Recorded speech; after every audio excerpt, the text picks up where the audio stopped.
Hey everybody, welcome to day 8 of our virtual book study. So excited to get on to chapter 8. Chapter 8 is really focused on sort of what white fragility is. So the title of the chapter is The Result, White Fragility. Let's get started. Chapter 8, The Result, White Fragility. I am coaching a small group of white employees on how racism manifests in their workplace. One member of the group, Karen, is upset about a request from Joan, her only colleague of color, to stop talking over her. Karen doesn't understand what talking over Joan has to do with race. She is an extrovert and tends to talk over everyone. I try to explain how the impact is different when we interrupt across race because we bring our histories with us. While Karen sees herself as a unique individual, Joan sees Karen as a white individual. Being interrupted and talked over by white people is not a unique experience for Joan, nor is it separate from the larger cultural context. Karen claims, quote, "Forget it. I can't say anything right, so I'm just going to stop talking." The preceding episode highlights Karen's white fragility. She is unable to see herself in racial terms. When she is pressed to do so, she refuses to engage further, positioning herself as the one being treated unfairly.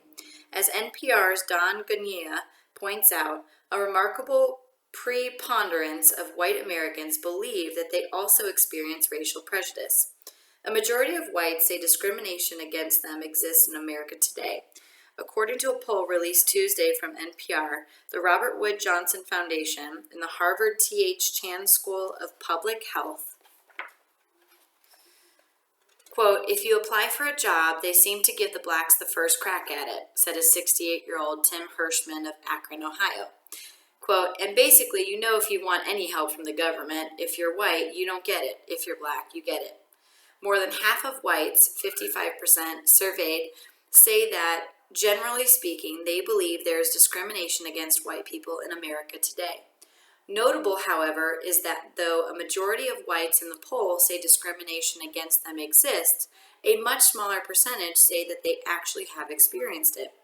The large body of research about children and race demonstrates that children start to construct their idea about race very early. Remarkably, a sense of white superiority and knowledge of racial power codes appear to develop as early as preschool. Professor of Communications Debbie and Marty describes white children's upbringing. As in other Western nations, white children born in the United States inherit the moral predicament of living in a white supremacist society, raised to experience their racially based advantages as fair and normal. White children receive little, if any, instruction regarding the predicament they face, let alone any guidance in how to resolve it. Therefore, they experience or learn about racial tension without understanding Euro-Americans' historical responsibility for it and knowing virtually nothing about their contemporary roles in perpetuating it. Despite its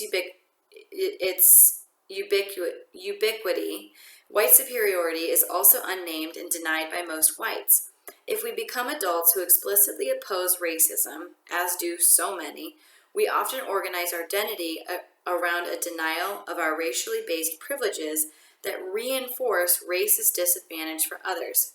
What is particularly problematic about this contradiction is that white people's moral objection to racism increases their resistance to acknowledging their complicity with it. In a white supremacist context, white identity largely rests on a foundation of superficial racial tolerance and acceptance. We whites who position ourselves as liberal often opt to protect what we perceive as our moral reputations, rather than recognize or change our participation in systems of inequity and domination. For example, in 2016, the Oscars were challenged for their lack of diversity. When asked if she felt the Oscars were, quote, behind the times for failing to nominate a single black actor for the second year in a row, actor Helen Mirren defaulted to white racial innocence in her reply. Quote, "It just so happened it went that way." She also claimed, quote, "It's unfair to attack the Academy." Actor Charlotte Rampling called the idea of a boycott against the Oscars to draw attention to the lack of diversity, quote, racist against whites. In so responding, whites invoke the power to choose when, how, and to what extent racism is addressed or challenged. Thus, pointing out white advantage will often trigger patterns of confusion, defensiveness, and righteous indignation. These responses enable defenders to protect their moral character against a perceived attack while rejecting any culpability. Focusing on restoring their moral standing through these tactics, whites are able to avoid the challenge. One way that whites protect their positions when challenged on race is to invoke the discourse of self-defense. Through this discourse, whites characterize themselves as victimized, slammed, blamed, and attacked. Whites who describe the interactions in this way are responding to the articulation of counter-narratives alone. No physical violence has ever occurred in any interracial discussion or training that I am aware of. These self-defense claims work on multiple levels. They identify the speakers as morally superior while obscuring the true power of their social positions. The claims blame others with less social power for their discomfort and falsely describe that discomfort as dangerous. The self-defense approach also reinscribes racist imagery. By positioning themselves as the victim of anti-racist efforts, they cannot be the beneficiaries of whiteness. Claiming that it is they who have been unfairly treated through a challenge to their position or an expectation that they listen to the perspectives and experiences of people of color. They can demand that more social resources, such as time and attention, be channeled in their direction to help them cope with this mistreatment. When I consult with organizations, they want me to help them recruit and retain a more diverse workforce. I am consistently warned that past efforts to address the lack of diversity has resulted in trauma for white employees. This is literally the term used to describe the impact of a brief and isolated workshop. Trauma. This trauma has required years of avoiding the topic altogether. And although the business leaders feel they are ready to begin again, I am cautioned to proceed slowly and be careful. Of course, this white racial trauma in response to equity efforts has also ensured that the organization has remained overwhelmingly white. The language of violence that many whites use to describe anti-racist endeavors is not without significance, as it is another example of how white fragility distorts reality. By employing terms that connotate physical abuse, whites tap into the classic story that people of color, particularly African Americans, are dangerous and violent. In so doing, whites distort the real direction of danger between whites and others. This history becomes profoundly minimized when whites claim that they don't feel safe or are under attack when they find themselves in the rare situation of merely talking about race with people of color. The use of this language of violence illustrates how fragile and ill-equipped most white people are to confront racial tensions, and their subsequent projection of this tension onto people of color.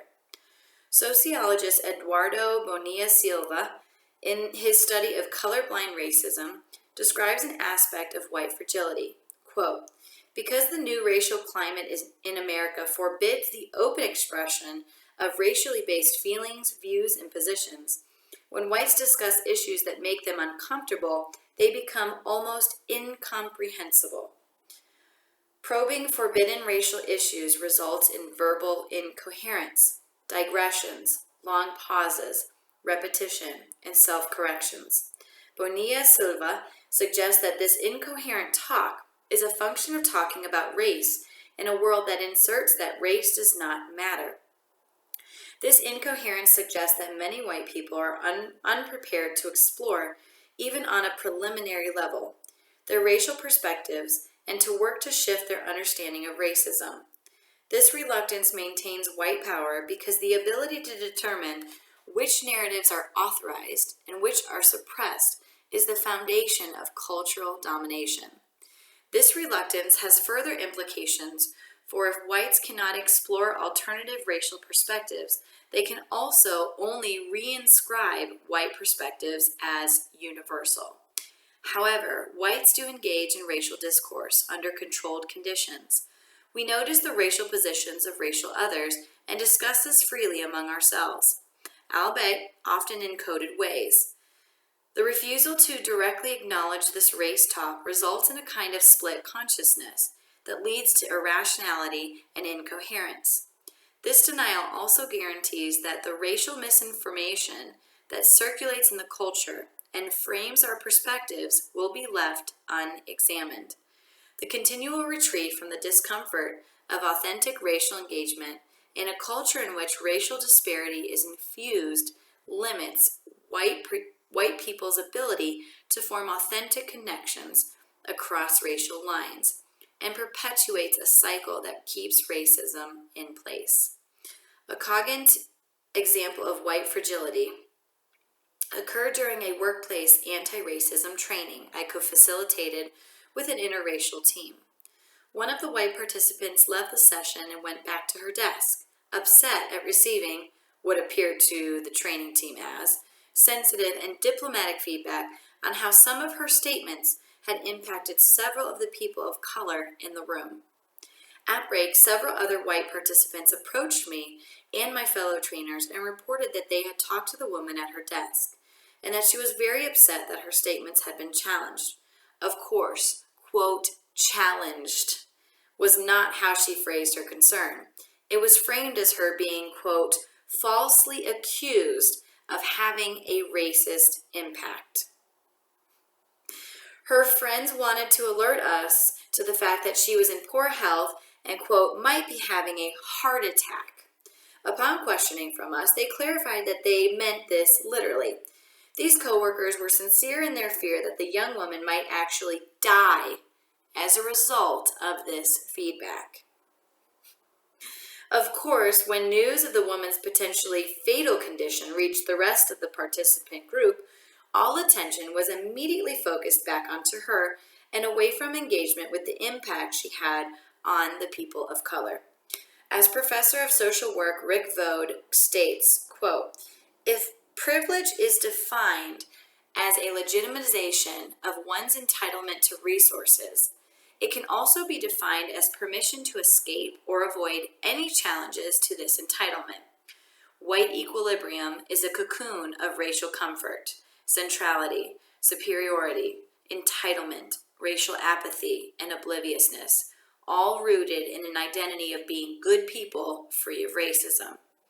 Challenging this cocoon throws off our racial balance. Because being racially off balance is so rare, we have not had to build the capacity to sustain this discomfort. Thus, whites find these challenges unbearable and want to stop them. White fragility as a form of bullying. Let me be clear. While the capacity for white people to sustain challenges to our racial position is limited, and, in this way, fragile, the effects of our responses are not fragile at all. They are quite powerful, because they take advantage of historical and institutional power and control. We wield this power and control it in whatever way is most useful in that moment to protect our positions. If we need to cry so that all our resources rush back to us and attention is diverted away from a discussion of our racism, then we will cry, a strategy most commonly employed by white middle-class women. If we need to take umbrage and respond with righteous outrage, then we will take umbrage. If we need to argue, minimize, explain, play devil's advocate, pout, tune out, or withdraw to stop the challenge, then we will. White fragility functions as a form of bullying. I am going to make it so miserable for you to confront me, no matter how diplomatically you try to do so, that you will simply back off, give up, and never raise the issue again. White fragility keeps people of color in line and, quote, in their place. In this way, it is a powerful form of white racial control. Social power is not fixed. It is constantly challenged and needs to be maintained. We might think of the triggers of white fragility discussed in Chapter 7 as challenges to white power and control, and of white fragility as the means to the end to end the challenge and maintain the power and control. Let me also be clear that the term, quote, white fragility is intended to describe a very specific white phenomenon. White fragility is much more than mere defensiveness or whining. It may be conceptualized as the sociology of dominance, an outcome of white people's socialization into white supremacy and a means to protect, maintain, and reproduce white supremacy.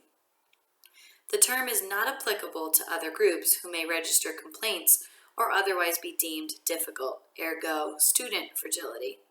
In my workshops, I often ask people of color, quote, how often have you given white people feedback on our unaware yet inevitable racism?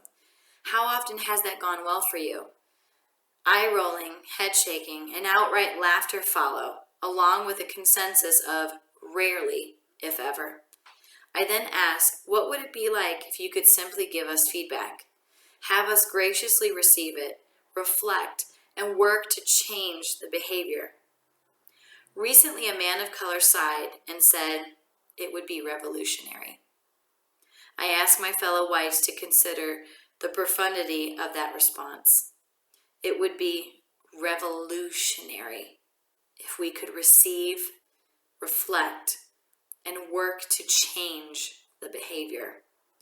On the one hand, the man's response points to how difficult and fragile we are. But on the other hand, it indicates how simple it can be to take responsibility for our racism. However, we aren't likely to get there if we are operating from the dominant worldview that only intentionally mean people can participate in racism. Thank you for watching.